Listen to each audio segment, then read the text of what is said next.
دين ممنون او مشكور يم ما دري ګرد نوام ما دري علاقه نمک خورلې دي ما خوراک خورلې دي الله تعالی دې علم پر سفر کې د علم پر کاوشونو کې د علم پر کوششونو کې د علم پر استړو کې په کامله طریقه په اکمله طریقه په مکمله طریقه باندې د لیکلي او د علاقې د ګرد نوا د بچي بچي د مور د سپینګري حساب زما استاد سره ټول سره پیدا کړ تاسو انتظار وکړو زه معافي د هغې غواړم د تسلسل د سفر د ولې نه زما دویمه ورځ په سفر باندې اوس هم بره دیر کې چې کوم دی اپر دیر کې بیانات هلته بیانات وشول او د شپې چې کوم دی یو ځای ته لاړم نو د شپې چې کوم دی تقریبا 9:30 بجې 15 بجې را روان شوم لاره کې چا چې کوم دی ناشتې تنظیم کړی و هغې ته ناشتې ته ایثار شوم په مخه باندې ماسپښین یو بل ځای ته ځم سواره بیا 3 بیانات دي دې خوا بیا راځم الله تعالی دې قبول مقبول منظور کړي کائنات ته لومبه د اسمان د طرف نه حکم او وحی چې راغلی ده هغه د فرایضو نه ده راغلی مونځ فرض دی د دې حکم نه دی راغلی روژه فرض ده د دې حکم نه دی راغلی رمضان فرض دی د دې حکم نه دی راغلی حج فرض دی لومبه د دې حکم نه دی راغلی مقدس مکې ته او کائنات ته چې لومبه حکم د اسمان د جانب نه راغی جبريل عليه الصلاة والسلام سيد الأنبياء لراولو لومبه دا الفاظ راغل اقرأ لومبه حکم اسمه راغلی الوستل سيد الأنبياء جناب رسول الله صلى الله عليه وسلم فرمائي غار حرا کے تشریف فرماؤ محبوب علیہ الصلوۃ والسلام فرمائے جبريل علیہ الصلوۃ والسلام تشریف راوړو محبوب علیہ الصلوۃ والسلام فرمائے جبريل علیہ الصلوۃ والسلام چې تشریف راوړو الله تعالی دې ما تاسو ټول غار حرا له بوزي غار حرا ته سره زینو د دوه مقاماتو نه لار ده یو چې کوم د سره د بر نه راکوزيږي غار حرا ته یا د دوه غرونو درمیان کې غار حرا ته نه نوځي نو خامخا سره خپل اثرات سسوره سکشبش आवाज اورېدل شي پیغمبر علیہ الصلوۃ والسلام فرمایي ناس تم جبريل علیہ الصلوۃ والسلام می مخه تکې ناس کما فرشتہ هغه فرشتہ چې پیغمبر علیہ الصلوۃ والسلام فرمایي چې ولاړ نو خپل په تحت السرای او سره په سدرۃ المنتهى هغه فرشتہ یو وزر خور کې نو مشرق دا چې بل وزر خور کې نو مغرب دا هغه فرشتہ چې د صدوم ون خارې په خپل وزر کې واغستو او اوچتو د اسمان تیارې کې چې کوم دی نو ختم شولې او بل چې کوم دی اسمانون ته ورسېد فرشتو د دغې صدوم د خار د چرندو او د پرندو اوازونه په اسمان کې واورېدل په یو پر باندې د صدوم خار دومره پورته کړی او د هغه ځای الټه د ځمکې د چې کوم دی راخوشی کړو هغه فرشته محبوب علیه السلام فرمایي زما مخې ته کېناستله لومبی ملاقات د دې نه مخکې پیغمبر علیه الصلوۃ والسلام ته به چې کوم دی نو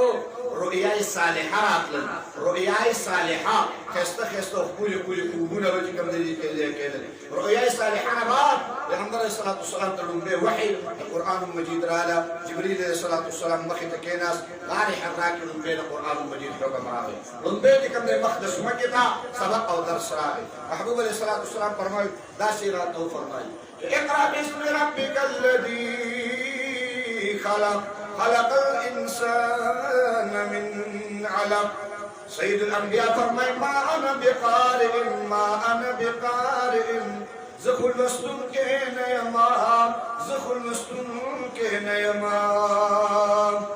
پیغمبر علیہ الصلوۃ والسلام فرمائی جبريل علیہ السلام دی سینے طرح نشتے کړ سینه کې را زور راکو د سینې مبارک نه جدا کړ بیا را فرمائی اقرأ باسم ربک الذی خلق خلق الانسان من علق سید الانبیاء فرمائی مال وستل شروع کړل اقرأ باسم ربک الذی خلق دا لومبی لوستل ما شروع کړل دې ته زموږ علما فرمایي چې مخکې لوستل نشو کولی بیا یې لوستل شروع کړل دې ته زموږ علما فرمایي العلم من سکینة الصدر الى الصدر د سینو نه سینو ته علم منتقل کېږي د سینو نه سینو ته علم منتقل کېږي یو علم چې کوم دی روان دی په سند باندې د دې علم رڼاګانې او کیفیات دا روان دي په نسبت باندې مونږ چې علم حاصلو مستند لرو. دویم زما استاد مولانا محمد احمد صاحب د شیرګل دی. د هغه استاد چې کوم دی غورګوشتوي مولانا نصیر الدین غورګوشتوي دی. د هغه استاد چې کوم دی هغه اکابر علماء دیوبند سره منسلک اساتذه کرام حسین احمد مدني شیخ الهند محمود الحسن شیخ الحدیث محمود الحسن صاحب استاد محمود صاحب چې کوم دی شاه اسحاق صاحب چې کوم دی شاه عبدالعزیز صاحب چې کوم دی امام شاه ولی الله صاحب چې کوم دی طاهر مدني په تسلسل روان تر دې حد پورې چې جناب محمد رسول الله صلی الله علیه وسلم دا تسلسل د سند رسیدلی دی. دې ته موږ ویلی شو عالم مجدد سند میلاو دی او دا سند یافته عالم دی. یو سړی د اردو لیکچرر دی، یو سړی د اردو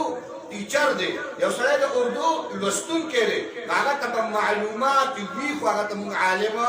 نشو ویلی. معلومات کیا باندې منع نه دي. قسم په خدای هندو ته چې کوم معلومات دي مسلمان ته به دا نه وي. که ته د انګریز سره کېناستې او د پیغمبر علیه السلام زندګي دې ته معلومات شروع کړل، د هغوی د سټوډنټ سره دومره معلومات دي چې زما د سټوډنټ سره هغه معلومات نشته دي. د هغوی چې کوم دی د لیکچرر سره هغه معلومات دي چې زما د پروفیسر او د لیکچرر سره هغه معلومات نشته څومره چې د انګریز لیکچرر ته زما د اسلام باره معلومات دي. معلومات بېل څیز دی، علم بېل څیز دی. د معلوماتو لپاره محور نه دی معلوم، د معلوماتو لپاره چې کوم دی درجه نه ده معلومه، د معلوماتو لپاره چې کوم دی ایمان رڼا نه ده معلومات هر څوک حاصلولی شي. لګیا دی ډېرې معلومات حاصل کړي. یو معلومات دی، یو علم دی. نو علم بېل سند لري. د معلومات لپاره د سند اړوسه ضرورت شته دی. ته د سکول نه راغلی او بس کتاب ګوره معلومات دې حاصل کړل عرض مې دا کړو. علم د سند په لحاظ باندې د دې حدیثو کیفیت د دې حدیثو رڼاګانې دي، د دې حدیثو چې کوم دی خوشبویانې دي، د دې حدیثو چې کوم دی ښکلي نوراني هغه حرکات او سکنات دي چې په هغې باندې سړی پوهېږي په خانقاهونو باندې په مراکزو نه چې هغه میلاوېږي تا ته په خانقاه کې د علماء کرامو سره چې هغه څوک اولیاء الله دي. خو ځینې علما الله مجمع البحرین ګرځولي. مجمع البحرین په یو وخت کې هغه عالم وي، په یو وخت کې هغه صوفي هم دی، په یو وخت کې هغه عالم وي، په یو وخت کې هغه چې کوم دی جدینشین هم دی، په یو وخت کې هغه عالم وي، په یو وخت کې هغه چې کوم دی د ولایت لویه مرتبه حاصله ده. او الله په مخ تک ځمکه باندې دا خلک علماء دیوبند ګرځولي. الحمدلله علماء دیوبند مجمع البحرین چې د حدیثو په سند باندې به کېناستل، دا به د علامه قسطلاني لګیا دی، دا چې کوم د امام نووي لګیا دی، دا علامه ابن حمام لګیا دی، دا امام ابو داود لګیا دی، دا امام ابو بخاري لګیا دی چې د علم په سند باندې به کېناستل. او چې کله به دا علما